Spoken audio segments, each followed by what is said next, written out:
para voltar a falar sobre o acordo entre os três poderes, sobre as emendas parlamentares, que a partir de agora vão respeitar alguns critérios. O governo saiu ganhando com esse pacto ou terá uma fatura a longo prazo? Vamos questionar um dos principais articuladores políticos do governo no Congresso Nacional, o senador Randolfo Rodrigues. Líder, bem-vindo ao nosso Bastidores CNN. Tá me ouvindo bem? Ouço alto e claro, Tainá. Satisfação estar com você, estar nos Bastidores CNN, estar com todos os telespectadores CNN. Excelente, obrigada. Eu sei que as suas semanas no plural, os últimos dias foram intensos. A gente tentava se falar, né, líder? O senhor estava sempre entrando e saindo de reuniões. O senhor esteve diretamente envolvido nessa costura, conversou várias vezes com o presidente da República, esteve também junto com o presidente do Senado, Rodrigo Pacheco. O nome do nosso jornal é Bastidores, então eu quero te ouvir sobre o presidente Lula. Qual foi a influência dele nesse acordo costurado entre os três poderes? Se ele fez algum pedido, se ele fez alguma ressalva a vocês, articuladores do governo, antes desse acordo ser fechado? Tainá, a determinação do presidente sempre era buscar o melhor termo para uma situação que nos foi legada. Temos de convir, né, Tainá? Essa ampliação de espaço do parlamento sobre o orçamento foi uma situação que foi herdada pelo nosso governo e advindo de um ciclo histórico de parlamento muito mais forte e um executivo com governos mais fracos. Tem significado diagnóstico o fato de que a primeira emenda constitucional que criou o orçamento impositivo ocorreu durante a gestão do deputado Eduardo Cunha na presidência da Câmara dos Deputados, no fim do governo da presidente Dilma. No governo seguinte, no governo do presidente Michel Temer, a partir, inclusive, de duas denúncias que o presidente de então tinha sofrido da Procuradoria-Geral da República, esse espaço do parlamento, do Congresso, sobre o orçamento se ampliou. E no governo anterior, vamos combinar, o governo anterior renunciou a cuidar de orçamento. E aí chegou a essa situação em que, nos números atuais, 50% da capacidade de investimento da União, mais de um quarto dos recursos discricionários do governo, do Estado brasileiro, são executados a partir das emendas parlamentares que estão no âmbito do Congresso Nacional, divididas em três grupos: as emendas individuais, as emendas de bancada e as emendas de comissão. Dito isso, essas questões chegaram ao Supremo Tribunal Federal e a orientação do presidente da República sempre foi buscar respeitar o Congresso Nacional, que aprova o orçamento da União e deve ser cumprido pelo Executivo, mas também entender a decisão do Supremo Tribunal Federal, que é a Corte que tem o papel de interpretação da Constituição. E na interpretação da Constituição, o Judiciário, a nossa Suprema Corte, deliberou que o orçamento, à luz da Constituição e as emendas parlamentares, tem que cumprir as regras de transparência, eficiência do gasto público e rastreabilidade. Nesses termos, eu considero que foi um grande passo de ajuste o resultado do último encontro que ocorreu ontem no Supremo Tribunal Federal ao meio-dia. Vamos girar com os nossos analistas, que também tem pergunta. Até o Cury, começo contigo. Oi, senador, boa tarde para o senhor. Obrigado pela participação. Senador... Eu que agradeço. Boa, vamos lá. Olha, depois desse acordo, o que ficou costurado não abre a possibilidade para continuar o sigilo, pelo menos dos autores de algumas dessas emendas? Não existe a brecha para que haja um desconhecimento por parte de quem efetua e autoriza a destinação de parte desses recursos? Então, à luz do que foi decidido pelo Supremo Tribunal Federal, posterior à cautelar do ministro Flávio Dino, e à luz do acertado ontem, eu creio que não. Porque o que foi acertado ontem é um conjunto de balizas que tem que ser cumpridas ao reger a organização do orçamento público e ao reger, sobretudo, a definição das emendas parlamentares de posse e sob a coordenação do Congresso Nacional. Quais são essas balizas? A transparência, a rastreabilidade e a eficácia. Portanto, diante disso, quais decisões aqui colocadas? As chamadas emendas PIX e as transferências especiais, que estão na categoria das emendas individuais, que corresponde a algo em torno de 26 a 28 bilhões desse total de 50 bilhões que está sobre o controle, digamos assim, do parlamento. Essas emendas, elas têm, a partir de agora, que serem regidas pelo Tribunal de Contas da União, acompanhadas pelo Tribunal de Contas da União e acompanhadas e cumpridas plano de trabalho ao serem executadas. Parece até óbvio isso, né, Théo? Mas às vezes o óbvio tem que ser dito. Então, isso é decisão sobre as chamadas transferências especiais, que estão nas emendas individuais. 2, sobre as chamadas emendas de bancada. Qual é a concepção de emendas de bancada? São recursos que são disponibilizados para as bancadas de cada um das 27 unidades federadas, dos 26 estados e mais do Distrito Federal, e que deveriam seguir regras do programa de governo que foi eleito para investimentos em infraestrutura nos estados. Convenhamos, não estava sendo feito assim. Havia a possibilidade de repartição desses recursos, o que possibilitava que vários parlamentares pudessem ter parte desse recurso de emenda de bancada. A partir de agora, não. Esse recurso de emenda de bancada, eles têm que eles voltam ao curso original, eles têm que seguir um programa a ser executado dentro da lógica do programa de governo que foi eleito, né, e dentro de uma obra de infraestrutura para o Estado. E 3, as emendas de comissão. Nas emendas de comissão, aí sim, eu acho que tem um desafio para o entendimento entre o Executivo e o Congresso Nacional, porque estas têm que seguir a ordem também de cumprir um plano de trabalho, mas essas daí têm que ser detalhadas como será essa execução. Se ficará a partir de programas a serem executados, mesmo com os recursos alocados e destinados pelo Legislativo, ou se elas vão seguir os programas estruturais, os programas de governo que são disponibilizados dentro do menu de programas de governo do governo federal. Então, eu acho que, assim, ficaram bem balizados como é o exercício e execução dessas emendas parlamentares, tendo o desafio de fazer o ajuste necessário em relação às chamadas emendas de comissão.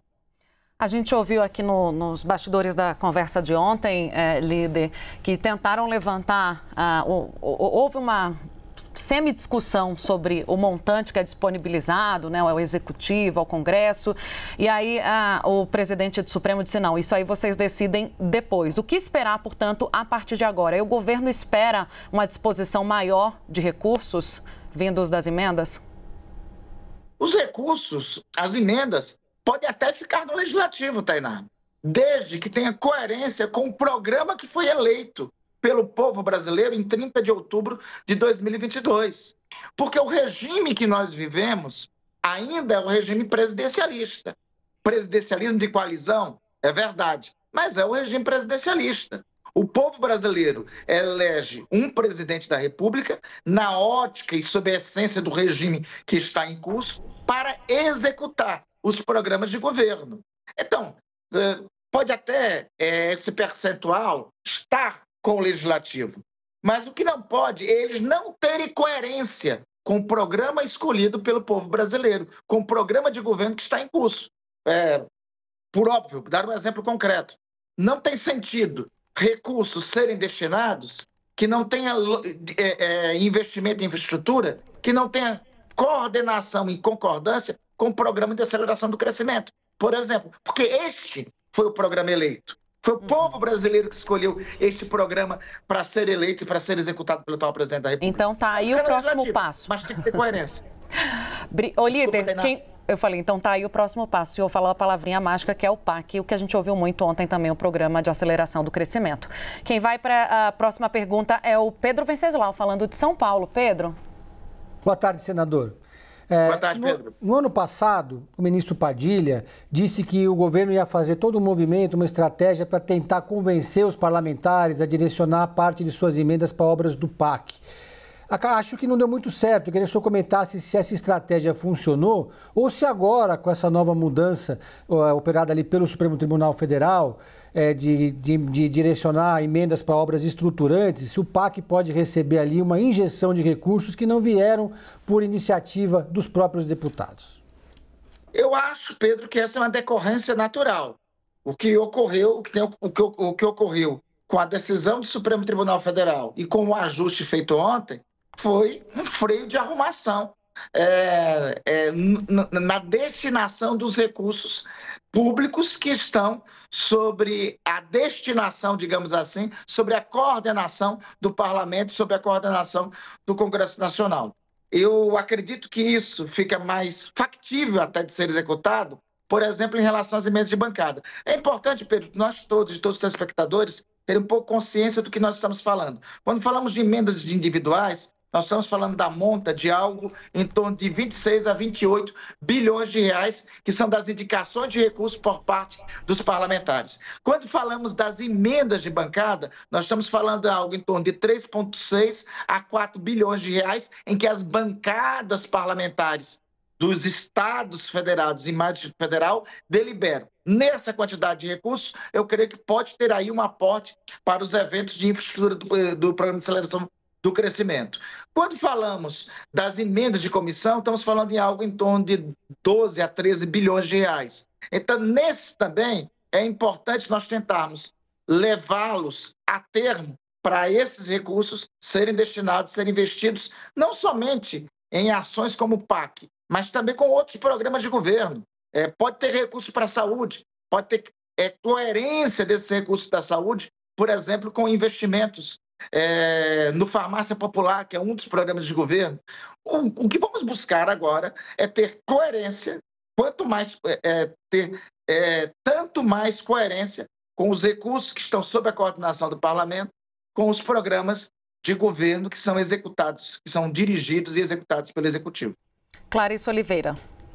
Bem-vindo, líder. Muito obrigada pela presença aqui. Eu que agradeço, Clarice. Satisfação estar contigo. É um prazer falar com o senhor. Líder, algumas conversas aí que eu tive no decorrer dos últimos dias apontam aí para a ideia de que o governo aproveitou, de fato, uma oportunidade aí dessa decisão do Supremo Tribunal Federal para conseguir colocar um pouco as coisas no seu devido lugar, né, no entendimento do Planalto, em relação às emendas, muito na linha do que o senhor já apontou, mas uma dessas fontes levantou para mim um ponto importante, que a insatisfação do presidente da Câmara, Arthur Lira, em especial, é muito grande, que isso traz um risco de governabilidade, que o governo vai ter que arcar com uma fatura aí, de alguma forma, e que isso tende a vir na eleição para a presidência da Câmara, na escolha do sucessor de Arthur Lira. O senhor concorda com essa avaliação?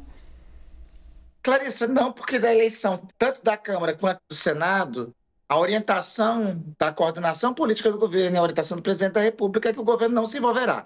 Sabe por que não se envolverá? Primeiro, porque os candidatos colocados nas duas sucessões são candidatos, em primeiro lugar, da base de apoio ao governo. Mas aí, Senado... Desculpa te interromper, líder, mas aí a gente não pode partir do princípio que o presidente Lula está totalmente alheio à eleição na presidência da Câmara. A gente sabe que não é assim que funciona, né? Não, alheio não será. Mas não se meterá para tentar aqui rimar, entendeu? Para tentar fazer a combinação da rima. O governo não se envolverá na disputa, sabe por quê? Então, primeiro aspecto que não se envolverá na disputa. O presidente sempre teve uma postura e uma política de que a sucessão das duas casas do Congresso Nacional é algo que cabe à presidência das duas casas do Congresso Nacional e às senhoras e os senhores parlamentares. Essa postura o presidente Lula sempre teve desde o seu primeiro governo e tem sido agora. Em segundo lugar, não teria como se envolver em disputas em que estão envolvidos os partidos que estão na base de apoio ao governo. Veja, no caso do Senado, eu acho que caminha a um amplo favoritismo para a recondução, o retorno à presidência do Senado do meu conterrâneo, o colega senador Davi Alcolumbre. O senador Davi Alcolumbre é do União Brasil, é de um partido que integra o governo, que tem 3 ministérios no governo do presidente Lula e é um senador que tem colaborado com a agenda central dos temas do governo para ser votado. Não caberia um envolvimento neste caso. No caso da Câmara dos Deputados, os 4 candidatos colocados, o deputado Isnaldo, o deputado Antônio Brito, o deputado Ilmar, o deputado Marcos Pereira, todos são do Republicanos, do União Brasil, do MDB, partidos que estão no governo do presidente Lula e integram a base de apoio ao governo. Então, o governo não vai se envolver, tem a dinâmica própria dessa disputa, sobretudo porque os candidatos aí colocados são candidatos de partidos da base de apoio ao governo. Em segundo lugar, sobre a agenda do governo, que você perguntou, Cleiton, para não deixar nenhum aspecto da sua pergunta sem resposta. Sobre a agenda do governo, o principal tema a ser pelo Congresso Nacional para o segundo semestre de interesse do governo é a complementação da reforma tributária. São os 2 projetos de lei da reforma tributária, que já foram, já aprovado na Câmara dos Deputados, já está no Senado, o outro que está na Câmara dos Deputados. Eu tenho certeza que o próprio presidente Arthur Lira quer concluir a sua legislatura completando, entregando este legado para o Brasil e para as gerações futuras. Votar todo o contexto da reforma tributária, como vocês muito bem sabem, é a mais importante reforma que o Congresso Nacional e que o Brasil poderia ter nos últimos 30, 35 anos. Então, nós temos confiança nessa consciência do presidente da Câmara e do presidente do Senado para completar essa votação nesse segundo semestre, que é o tema mais importante entre os temas que o governo quer pautar para debate no Congresso Nacional.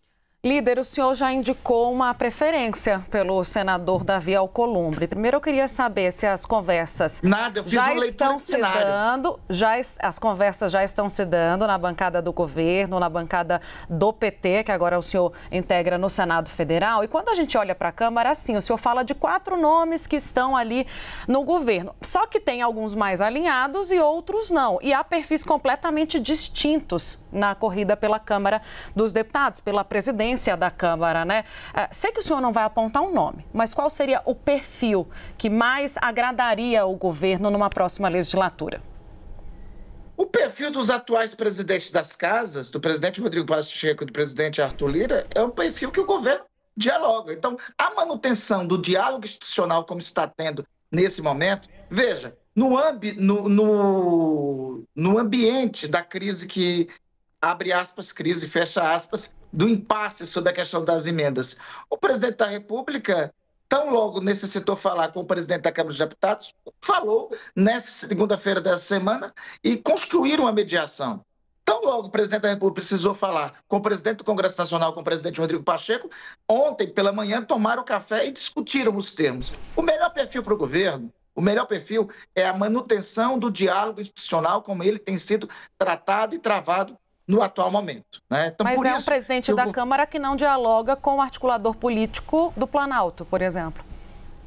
Pois é, mas assim, o articulador político do Planalto, o ministro Alexandre Padilha, tem sido reiteradamente empoderado pelo presidente da República para dialogar com todos os poderes. Eu tenho certeza que da parte do articulador político do Palácio Planalto, o ministro Alexandre Padilha, não tem nenhuma vedação para diálogo. E assim, mesmo eventual divergência, veto, diferença que se tenha da parte do presidente da Câmara, isso não tem sido impasse, isso não tem sido barreira para que o diálogo institucional tenha ocorrido e que a gente tenha, e para que nós consigamos obter os avanços da agenda do governo no Congresso Nacional. Tanto temos conseguido que assim, não temos o que se queixar do Congresso Nacional, Tainá.